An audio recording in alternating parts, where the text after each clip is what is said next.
Wala kahit na sino sa atin ang nakakaalam kung kailan talagang mangyayari ang ikatlong digmaang pangdaigdig o World War III. Pero siguradong marami sa atin ang humihiling na wag sana itong mangyari.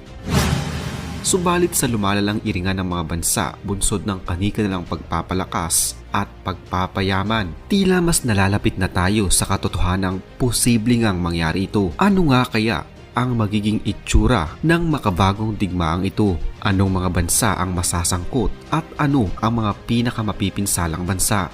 Ang dahilan kung bakit nagdadalawang isip ang NATO at Amerika na magpadala ng mga advanced weapons sa Ukraine ay upang mapigilan ang paglala ng kaguluhan. Iniiwasan nilang